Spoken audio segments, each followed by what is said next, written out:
Fiducie, this is Dr. Hammoud. Thank you so much for looking at this topic, for looking at the media's role in amplifying women's voices and in showing up different types of social issues in the world. Thank you so much, and I really appreciate the effort they've been doing, and I believe there's a long way to do so many things, but there's always one step to do things and to make an effort and to make an impact. So I'm happy to be with you, and I think it's a long way that we will be driving together. Thank you so much. If you could change one thing about the way media works today, what it would be? It's a very interesting question because media, it changes, so many things will change. Media, it changes perception. It actually constructs perception, which eventually leads you to constructing reality, which can be a little bit diverted from whatever the agenda is. So for me, if media can change anything, it would be changing the agenda that they have. So meaning that having the ability to spread information as is, which is very difficult. When we're talking about media, it's very difficult because media, it has an agenda, it has some objectives, it has something to deliver. But regarding women, if it has one thing that it could change, maybe we could change one thing, which is very simple, which is objectification of women. So one thing, very simple, objectification of women, meaning that if we're designing an ad, advertising or as a campaign or whatever, so it's better, and what I would wish for it to be is that it does not objectify women, meaning that women are in the sense of, in the context of sexualization, in the sense of attracting people towards some ideas, or putting women in a lower position than different genders. So I believe that media has a very powerful way to shift the way we look at different topics. So how about looking at women? And I believe that at the different stages, media was so good at, unfortunately, so good at objectifying women in the sense that it was able to portray women in the sense of sexualizing them, looking at women looking at women in the sense of a lower species than men, looking at women as a subsidiary of family or men. So this is something that I believe media do have power over, and it's very simple because we see a lot of women like yourself, they are working in media, they are really shifting discourse in many places, they are making wonders. But we look at, for example, media companies, we look at women, they are just in execution position, they are not in decision-making position. So I believe this could be a way to shifting the way that women are integrated into media and therefore into our lives. Because as I said, as I mentioned, media portrays the image of women the way it believes or it wants to portray. My next question to you is, do you think women's issues are adequately represented in the mainstream media today? Of course not. Of course not. Just to give a blunt question. We know that media is still feeding until this moment on women's issues regarding their looks, their face, their issues, even their social issues. And I believe that women's issues are not well represented the way it should.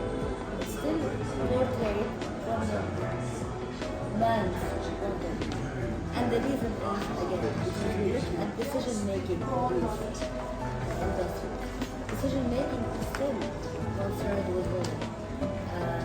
When we look at women's issues, for example, when we look at women's issues regarding, for example, let me look at different issues that women look at, like, for example, pregnancy, marriage, work, whether it is about keeping a baby or not keeping a baby, being a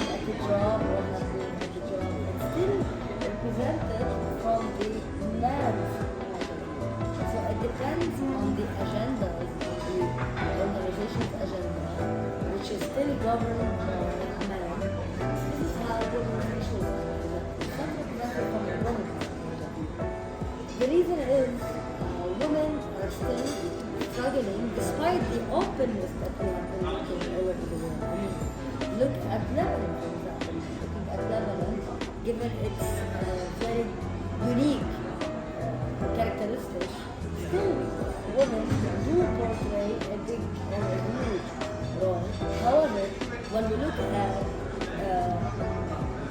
policy setting, when we look at policy implementation, it's still different. So what I'm trying to say is that Lebanon is a very open-minded country given in the Arab world. However, still, if we examine women's issues very closely, we see that women still have a long way to go. For example, if we look at the rules and regulations of Lebanon, women still have a long way to go. Women cannot give their personality to their children. Women cannot open any bank account in Lebanon without approval from the man. There are so many issues that we can talk about, but let's keep it global. Globally speaking, still at this moment, despite that women have really gone a long way expressing themselves and delivering different messages in different industries, in different areas.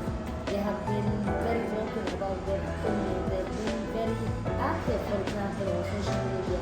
However, it's still a place which is governed by, let me say, by men, which look at issues from a men's perspective rather than women. Let's look for the world. Okay, global. How many women are participating in the public life versus how many men? When we see lower numbers of women participating actively in public life, politics, in local government, so this means that women are either less trusted or protected, or look like women are less trusted in themselves, meaning that they don't see that they are drawn to be the people or the gender which is able to govern these kinds of public life, or if we're talking about academics, if we're talking about commercial, if we're talking about politics, there's a huge issue which is women themselves, they trust themselves less when it comes to practicing this kind of knowledge compared to men. And the reason is it's not a game that men against women. But the thing is that it's a thing that women have to change their own mindset.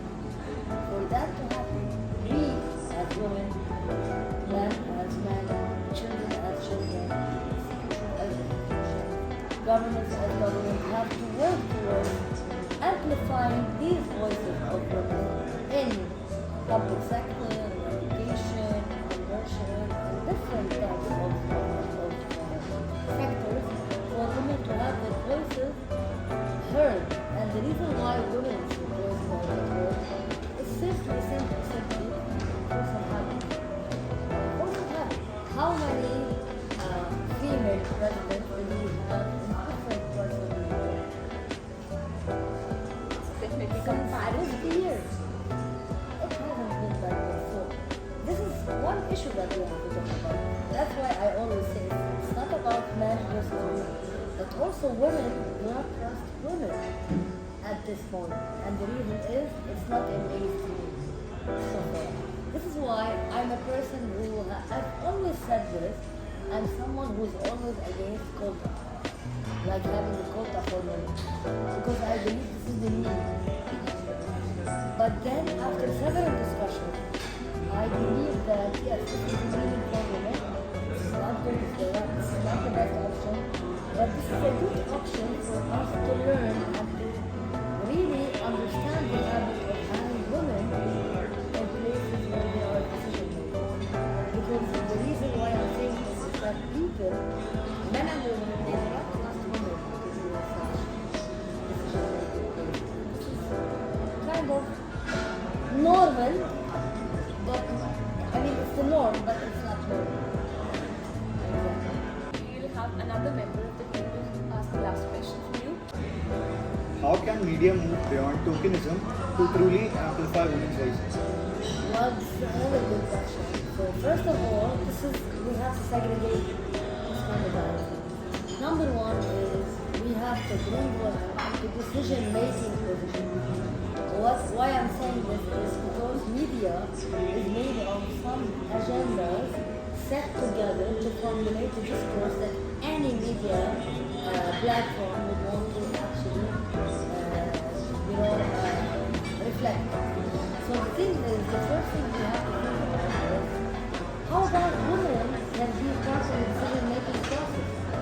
And this is something that has been missing a lot. And when I'm talking about media companies, I'm talking about even alternative media such as this, or I'm talking about legacy media, traditional media, which is TV, radio, whatsoever, or some of the media outlets that are governed by the government. It's very important because it's very important to recognize because the thing is setting the norms, setting the shape of things is very important for people to understand what is acceptable to others, even though some things might look unacceptable. So the thing is, if you are setting things in a shape where women are integrated decision makers, real people, in the content creation and in the agenda setting, this would decrease or reduce the pressure of agenda setting only. On the other hand, when we go into implementation, there has been long way process of looking at women from a perspective of sexualization of segmentation or linking women to a certain role, and this is something that we have to break very much. Because back then, yes, women had a different role because of the social and economic status. Every time we need to talk about different social, if I may say, social perspective, you have to look into economics. How does the economics of the society mean that? Is it an agricultural community? Meaning that when it was an agricultural community, the women's position was different. But when we went into industrial communities, women's position and function was different. And this is what really shifted our economy. So when women got into the working whatever group of people after World War II, that was really life-changing thing for everyone in the whole world. Because women, when they started participating in the economy, they were quite they were able to buy products. They were able to be to have a voice heard in that community. And they shifted even the way we used to live, meaning that after women got into the working force, we started having, like for example, meals that are ready-made. This is where we got into the fast food industry. So this is the economic structure really influences the way we look at gender roles. So at this time, where we understand what genders are, we understand what economic shifts are, we understand how things go forward, then we are able to actually play around and look for women's position to be more amplified. And I believe that social media have given women the ability to amplify their voices, despite it might have at the same time it might have not the opposite. It might have increased more objectification of women in social media. And that's right, because the algorithm is built this way. However, at the same time, it gave women the alternative to voicing their voices rather than waiting for legacy media or traditional media to let them speak out organization.